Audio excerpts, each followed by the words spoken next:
bersiap-siap bakal untuk terlempar dari titik.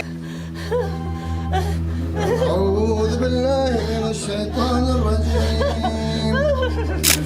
أنا الوردة والصلاة والسلام والله لا أرجع على والله لا أرجع سيدنا محمد صلى الله عليه وسلم. إي والله لا أرجع يا محمد سبحانه وتعالى تبي تفكه تجنب هذا أبطال السحر. والله لا أرجع أنا عن أمك أنت.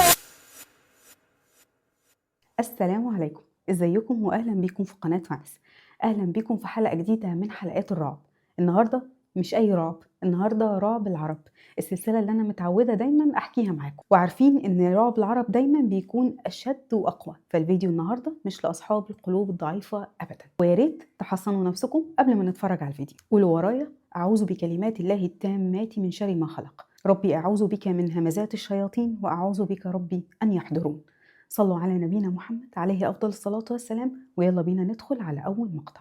بس قبل ما أبدأ الفيديو حابة أفكركم تنسوش تعملوا سبسكرايب ولايك، تنسوش برضو تدخلوا على قناة تانية فيها فيديوهات هتعجبكم جدا جدا. مش هطول أكتر من كده، ويلا بينا نبدأ.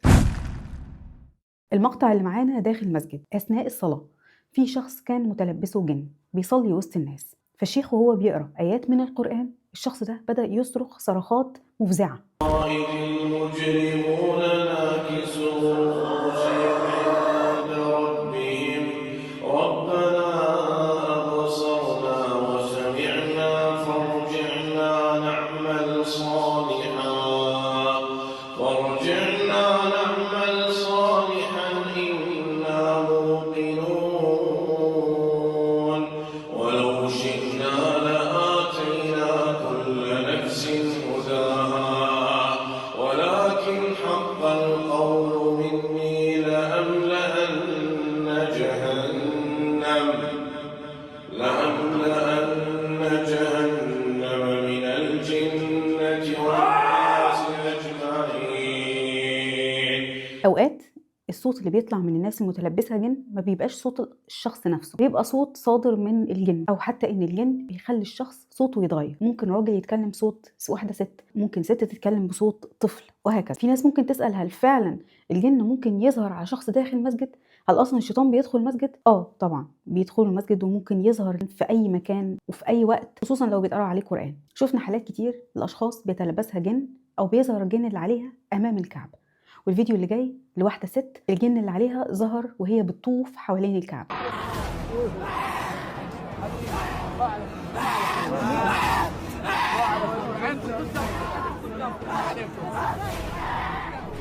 رحيل غامض لمعتمرة جزائرية. السحر يرافق آخر لحظاتها في طواف العمرة في خبر مؤثر من قلب مكة المكرمة. الفيديو ده اتشهر جدا مؤخرا. الست دي بعد ما حصل لها الموقف ده ماتت على طول، ولكن الخبر المفرح انها ماتت قصاد الكعبة، ماتت وهي بتتعذب بسبب حاجة ملهاش اي يد فيها، ابتلاء من ربنا ليها لعله رفعها درجات ومقام عالي عنده في الجنة بإذن الله، ونحسبها في الجنة إن شاء الله. الفيديو الجاي لأشخاص راحوا يزوروا قبر أمهم المتوفية، فبيحاولوا إن هم ينظفوا القبر، يحطوا لها زرع، حاجات زي كده، ولكن أثناء ما بيعملوا كده للأسف بيلاقوا سحر مدفون. شوي حسبي الله ونعم الوكيل. لا اله الا الله. احفر شوف في شيء. احفر. حسبي الله ونعم الوكيل. لما راحوا بالسحر ده لشيخ علشان يفكوه، للأسف قالت إن السحر ده من أقوى الأسحار، يعتبر سحر أسود معمول بجلد بحيوان ميت وبشوية قاذورات كده، وبطريقة يعني سحر أعزكم الله شيء سيء جدا. والشيخة هتبتدي تفك السحر، وأصور فيديو وهي بتفك السحر ده. فأنا هعمل بلور على الفيديو أو على الورق اللي مكتوب فيه طلاسم، وما انصحش أبدا لو حد أو انتوا صادفتوا أي ورق مكتوب عليه سحر أو طلاسم إنكم تقروه، لأنه ممكن القراية دي نفسها تستحضر الجن. فأنا ممكن أنزل الورق وما أعملش بلور ولا حاجة، ولكن هعمل برضو علشان محدش شيطانه يسوله إنه يركز ويقرأ. اتفرجوا. طبعا هشرح لكم. شوفي هون في إشي أثر حيوان، إذا ملاحظين هيو أثر حيوان. خلينا نشوف هذا السحر لشو معمول بإذن الله واحد أحد. بسم الله الرحمن الرحيم، توكلنا على الله. هذا هو السحر.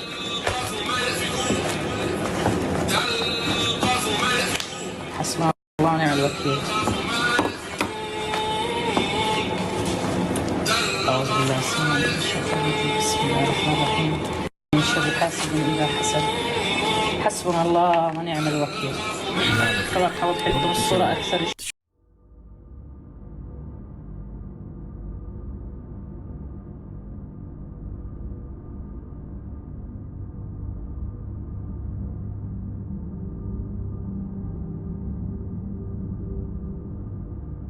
الحمد لله انهم لقوا السحر ده وقدروا يودوه لحد متخصص يقدر يفكه ويخلص صاحبه منه او يخلص صاحبته منه، لان واضح اللي كان معمول السحر ده عليه كان بنت او واحده ست. فحفظنا الله واياكم يا رب ويبعد عننا شر السحر والسحرة.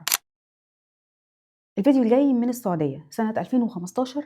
في بنت كانت مسحورة. البنت دي كانت شابة جميلة جدا ومن عيلة طيبة ومحترمة. البنت دي كان كل ما يتقدم لها عريس للأسف العريس يجي ويقعد معاها يستريح وكل حاجة، ولكن يجي تاني يوم يقول لها أنا مش موافق. أول مرة بيقولوا عادي ده نصيب وممكن تحصل مفيش مشكلة. تانية، التالتة، الرابعة، البنت بقى يجيلها كمية عرسان كتير جدا يقعدوا معاها يشوفوها يلاقوها كويسة ومبسوطين بيها، ولكن تاني مرة يرفضوها تماما، وحتى لو حصل خطوبة الجوازة ما تكملش. حاجات بقى زي كده كتير. ده بجانب الحاجات الغريبة التانية اللي بتحصل للبنت، كوابيس، إرهاق، تعب، ساعات بتخاف من اللاشيء، حاجات زي كده. فأهلها في النهاية ودوها لشيخ متخصص، يعني شيخ مش دجال. والشيخ قال إنه البنت دي عليها سحر، والحمد لله قدر إنه يلاقي السحر. الحمد لله رب العالمين والصلاة والسلام والله لا ارجع، على والله لا ارجع. سيدنا محمد صلى الله عليه وسلم. اي والله لا ارجع يا محمد سبحانه وتعالى تبي تفكه. تجنب هذا ابطال السحر. والله لا ارجع، انا عن امك انت يا طبعا ممكن الناس تسأل يعني ازاي الشيخ ويعرف مكان السحر والكلام ده. هو في شيوخ كتير بتقعد مع المريض جلسة واتنين لحد ما الجن اللي على المريض يحضر وهو بنفسه اللي يقول مكان السحر فين. وساعات كمان الشيخ ده بيفضل يدور في المكان او في البيت اللي فيه المريض اثناء وجود المريض، ولما بيقرب من مكان السحر الجن ده بيبدأ يعمل حركات في المريض ويبدأ يتعبه جدا جدا، فساعتها الشيخ بيقدر يحدد ان ده المكان المدفون فيه السحر. وساعات شيوخ طبعا ما بتلاقيش السحر، والسحر ده بيتفك مع كتر الجلسات والقرآن والرقية الشرعية والحاجات اللي زي دي. في الحالة اللي قدامنا دي الشيخ وهو بيفك السحر البنت بتنهار، بتبدأ تسب الشيخ. طبعا مش هي اللي بتتكلم، مش هي اللي بتقول الكلام ده، هو الجن اللي عليها هو اللي بيخليها تقول الكلام ده. لا يجوز.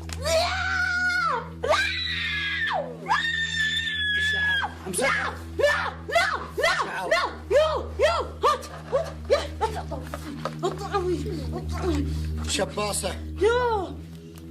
ارجع وراي محمد. هذه الشباصة.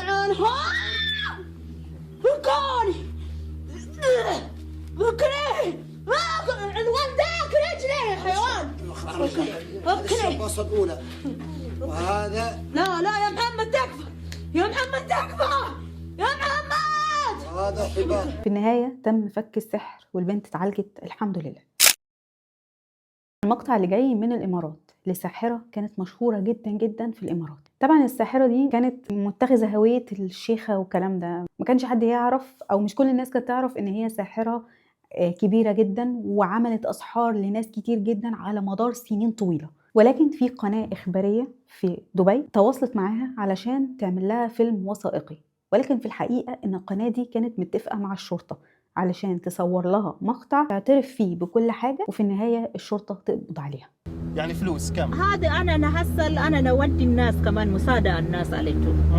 أي والله. كم تاخذين يعني على كل واحد حسب النية ولا حسب شو يعني؟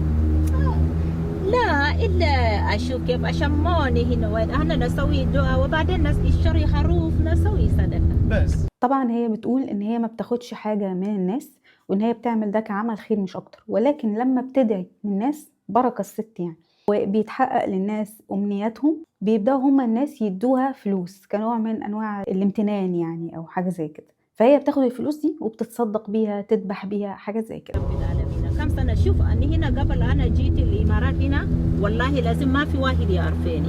أنا شوف واحد بس مريضة سويت الدعاء خلاص كل شيء يصير زين، كله هاي يهبر هذا يهبر هذا تاني يهبر هذا واحد ورا واحد، عشان كده ده الناس يعرفوا. لما شافت ان الشخص اللي قدامها بقى بدأ يطلع فلوس بدأ يغريها بقى، بدأت تحس ان لا يعني هيبقى في عشم بينا ان شاء الله، فبدأت بقى تحكي له اكتر واكتر. والسحر اللي هي كانت بتتكلم فيه مع الراجل ده كان سحر الجلب الرزق. يعني بصراحة انا مش بقدر افهم عقلية الناس اللي بتروح لسحرة او بتحاول يكون في حد وسيط بينها وبين الرزق اللي ربنا مفترض ان هو بيكتبه، هو اللي كاتبه والسماء رزقكم وما توعدون.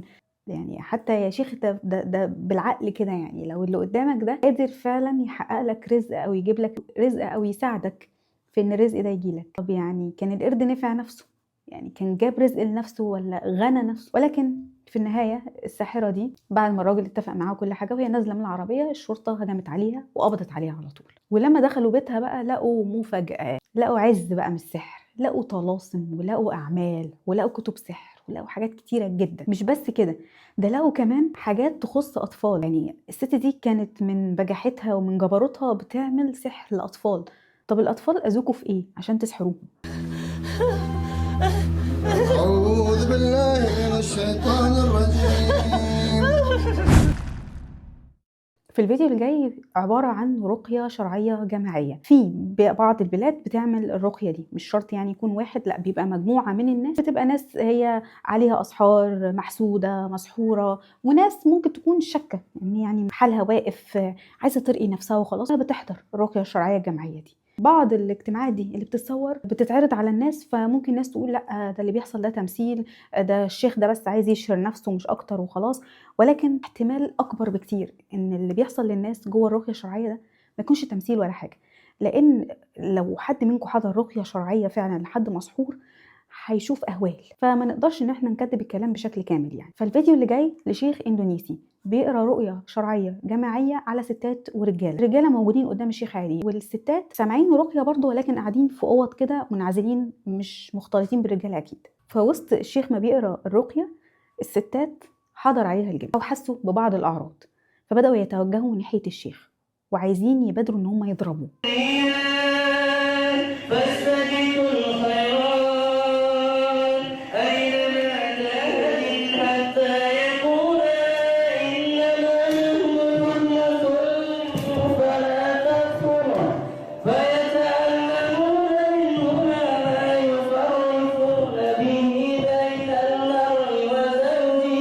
يهددوه بنظرات وضرب عشان يوقف قراءة قرآن. Perlawanan sana. Bersiap-siaplah kamu untuk terangkat pada tentang sihir kamu. Dan takutlah kamu pada Allah Azza wa Jalla. Bersiap-siaplah kamu untuk terlempar ke negeri-negeri kalian adu Allah. يعني الله يعين الشيوخ، الله يقوي قلوبهم، لأن ساعات بيبقى الناس المريضة بالسحر أو عليها جن أو كده بيكون شكلهم يعني لما بيحضر عليهم الحالة دي شكلهم يخوف بصراحة. ولكن في النهاية ما يقدروش يعملوا أي حاجة، هم ما يقدروش أصلا يأذوا حتى البني آدم اللي هم متلبسينه أو لامسينه.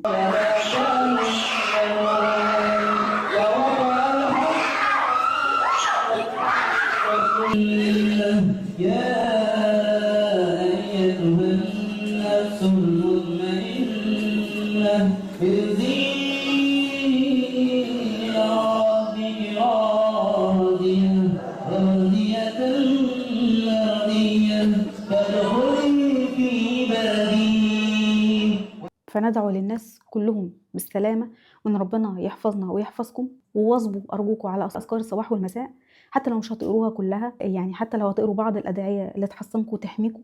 طبعا قرايتها كلها بركة وخير للشخص نفسه، ولكن حاولوا تحصنوا نفسكم بكل الطرق. في الزمان اللي احنا عايشين فيه ده حقيقي ما بقاش عارف الواحد ممكن الشر يجيله منين، ومش شرط يبقى الأذى عن طريق سحر، ممكن يكون عن طريق حسد، ممكن عين صابتك مش حلوة، حد بيتمنى لك الشر. فدايما حصنوا نفسكم وادعوا لنفسكم ولأولادكم بالحماية والحفظ من الله. وبس لحد هنا تكون خلصت المقاطع بتاعتنا. لو عجبكم الفيديو وعجبتكم المقاطع ما تنسوش تعملوا سبسكرايب ولايك، ما تنسوش برضو تدخلوا على قناة تانية، انا متأكدة ان الفيديوهات اللي فيها هتعجبكم. ولو وصلتوا لحد هنا شكرا جدا من قلبي ليكم. يا رب دايما كده الفيديوهات تعجبكم وتخليكم توصلوا لحد النهاية، واستنوا فيديو جديد وحلقة جديدة. سلام.